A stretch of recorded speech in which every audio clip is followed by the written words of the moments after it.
आज हम पूरे देश में जगदेव बाबू की जयंती मना रहे हैं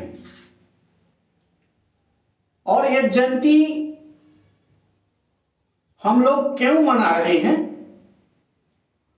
इस पर हम आपसे चर्चा करना चाहते हैं। जगदेव बाबू हमारे समाज के ही नहीं, पूरे देश के नेता थे। आज हम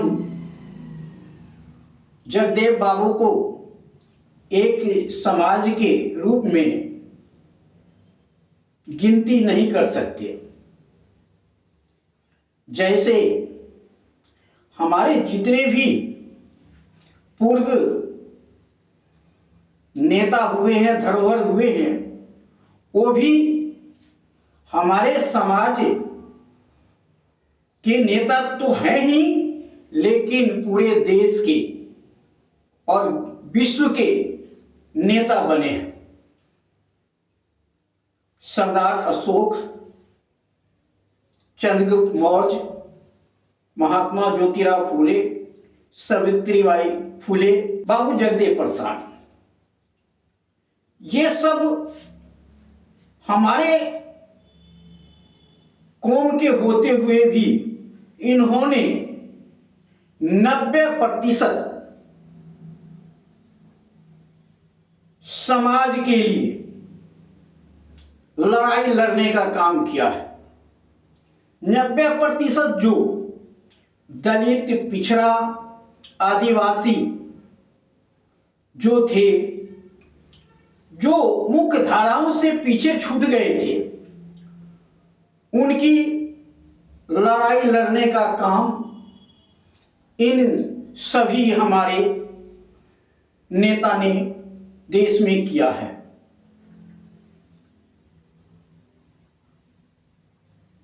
आज हम बाबा साहब को याद करते हैं कि उन्होंने हमारे बीच में एक संविधान दिया।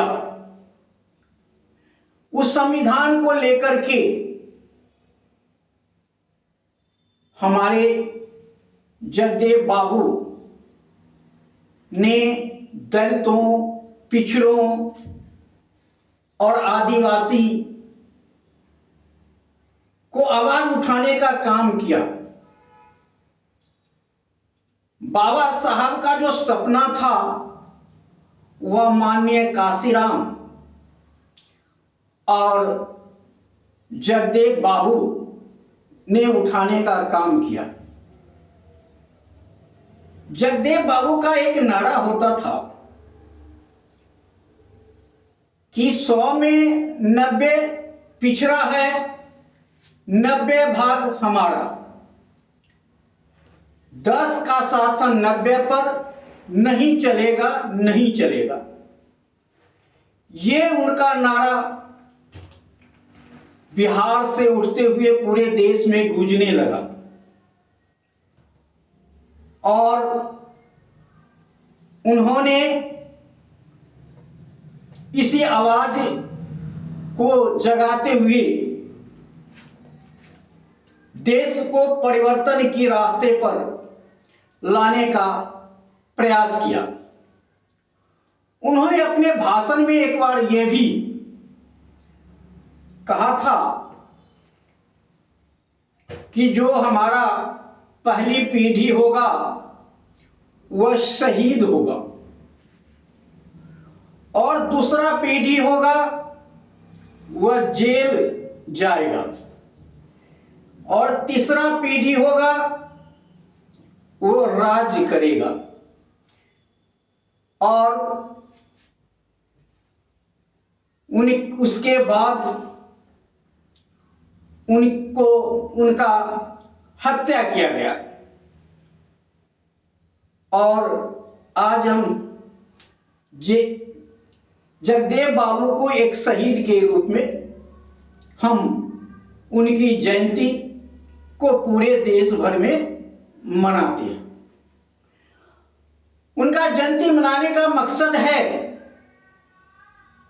कि जगदेव बाबू को द्वारा जो भी काम अधूरा रह गया, उनका जो भी सपना था उसको पूरा करना। आज इसका दायित्व हमारे समाज पे अर्थात कुशवाहा समाज पे सैनी, मौर्य, कुशवाहा, दांगी, महतो जो भी हमारे समाज के अंग हैं, उनके ऊपर यह दायित्व है। क्योंकि हमारा समाज कमाऊ समाज है, ईमानदार समाज है। ये छल प्रपंच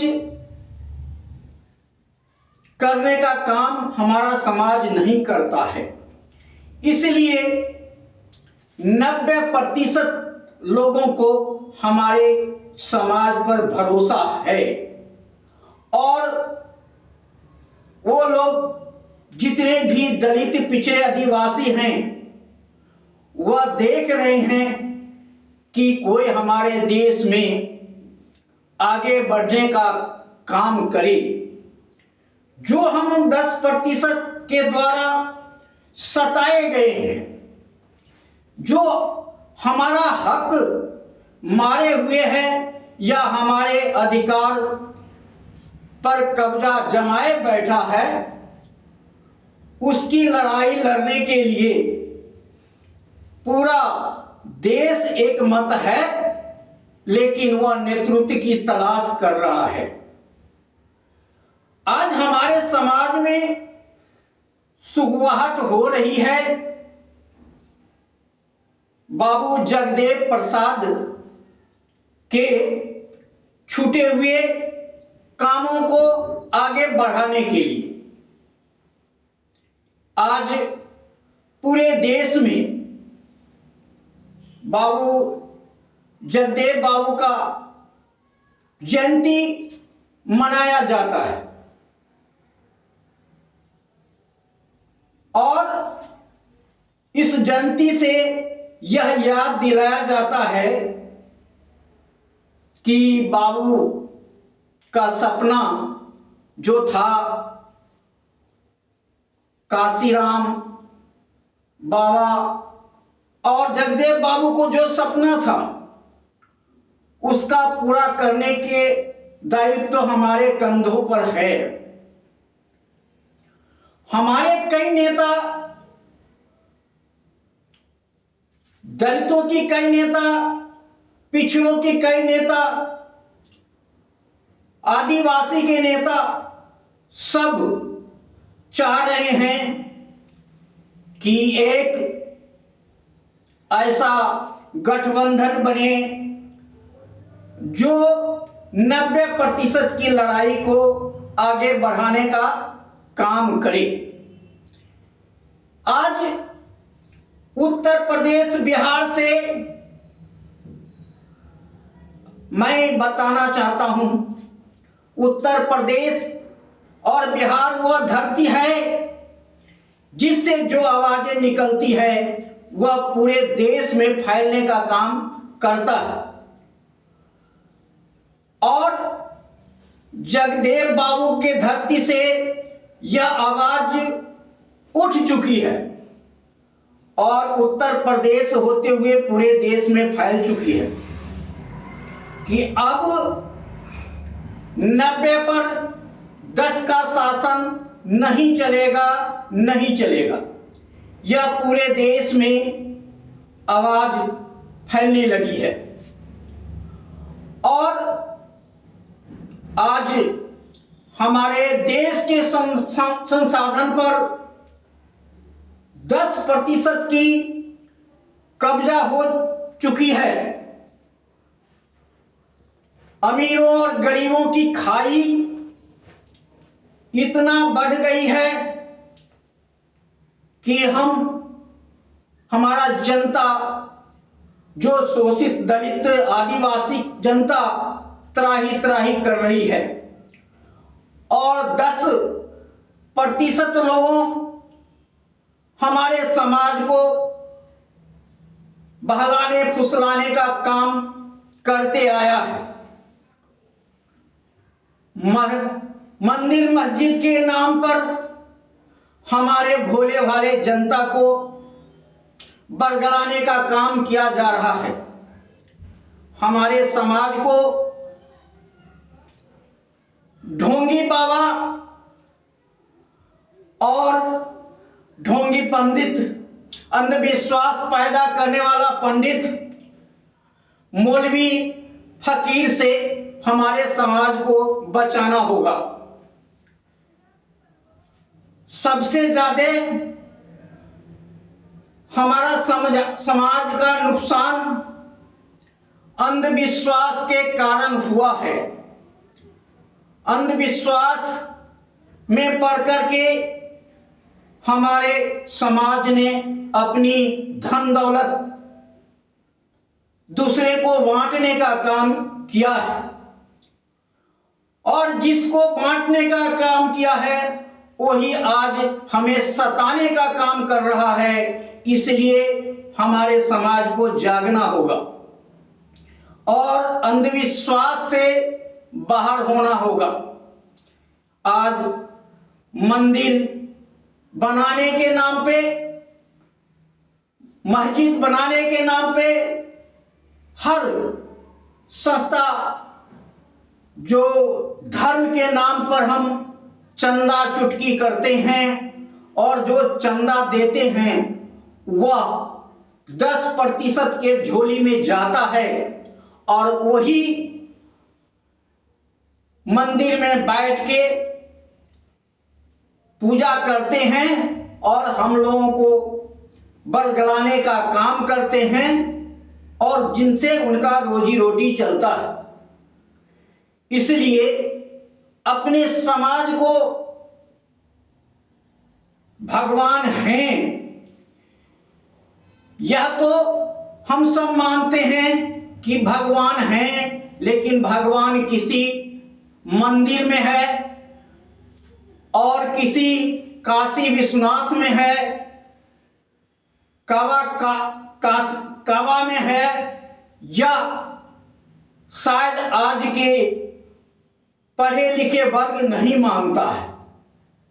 भगवान हैं, लेकिन भगवान के बीच में कोई दलाल नहीं होना चाहिए हमारे समाज को लोगों के सामने, और यही दलाल ने हम लोगों को बरगलाने फुसलाने और ठगने का काम किया है। इसलिए आज जरूरत है इन 10% लोगों के जो अंधविश्वास फैलाने के काम करते हैं, हमें वोट को ठगने के काम करते हैं, हिंदू मुस्लिम के नाम पर हमें बांटने के काम करते हैं, इनसे हम लोगों को निकलना पड़ेगा। कुछ इन समाजों में भी ऐसे व्यक्ति हैं जो समाज के लिए सोचते हैं, लेकिन ज्यादातर इनके समाज में जो अंधविश्वास फैलाने वाले लोग हैं उनके द्वारा हमारा समाज का नुकसान हो रहा है। इसलिए हम भगवान को मानते हुए भी हम इनके बहकावे में, अंधविश्वास बहकावे में न आए, और जिससे हमारे बच्चे की पढ़ाई लिखाई में हम अपना धन को लगाने का काम करें। हम अपना धन अंधविश्वास के चक्कर में, स्वर्ग लोक जाने के चक्कर में बर्बाद कर रहे हैं, और अपने बच्चे को पढ़ाने लिखाने में पैसा नहीं लगाते। हम लोगों को पढ़ाई लिखाई में ये पैसा लगाना चाहिए, हम बच्चे को खुश करना चाहिए, बच्चे को पढ़ाना लिखाना चाहिए, और अपने पैसे को सही जगह पर इस्तेमाल करना चाहिए। आज हम सत्ता प्राप्ति के लिए आगे बढ़ने का काम कर रहे हैं, लेकिन जिन 10% लोगों के हाथों में सत्ता है वह हमें एन केन प्राकेर हमें बरगलाने का, हमारे समाज को बरगलाने का काम करेगा। आज हमारा जाति अर्थात पिछड़ा वर्ग, दलित वर्ग अनेक खेमा में बिखरा हुआ है। हम चाहते हैं कि हमारा समाज ये राजनीतिक प्लेटफार्म पर एक मत बनाए, सब मिल करके एक साथ आए और हम गरीब की लड़ाई को आगे बढ़ाने का काम करें, शोषित दलित पिछड़ों की लड़ाई को अंजाम देने का काम करें। जब 100 में 90 पिछड़ा है तो फिर हम 10% को हाथों में सत्ता कैसे दे रहे हैं, हम लोगों को यह सोचने की बात है।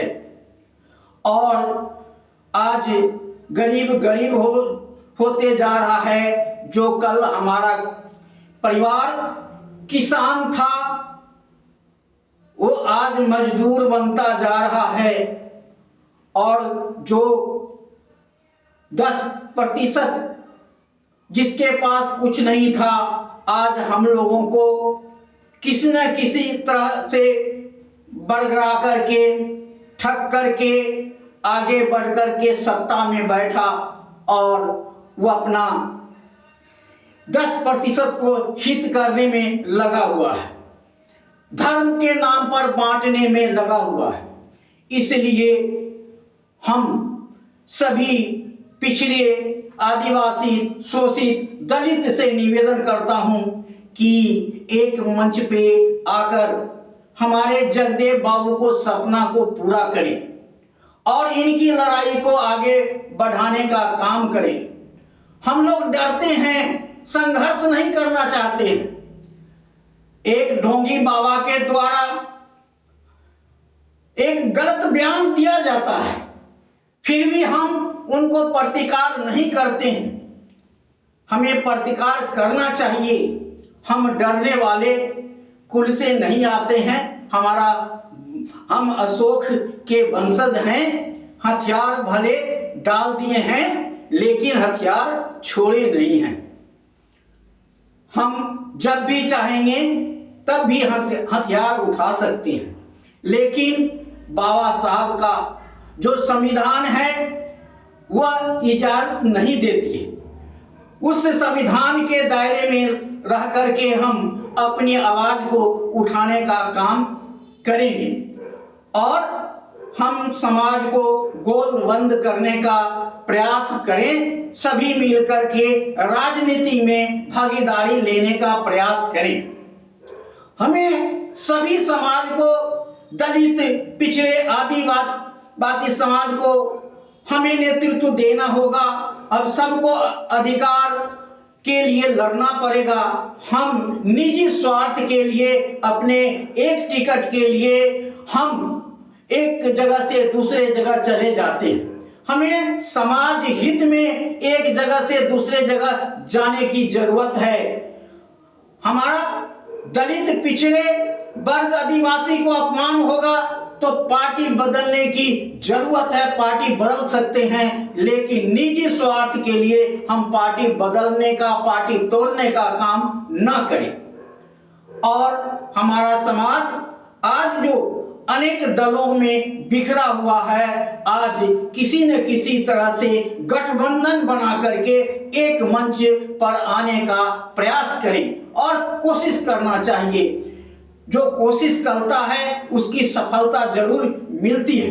हमारे कुछ चिंतक, बुद्धिजीवी वर्गों को इसके लिए आगे आना चाहिए और कोशिश करना चाहिए कि जो हमारे समाज में अनेक दल बना हुआ है उसको गठबंधन करके एक मंच पर लाने का प्रयास करें।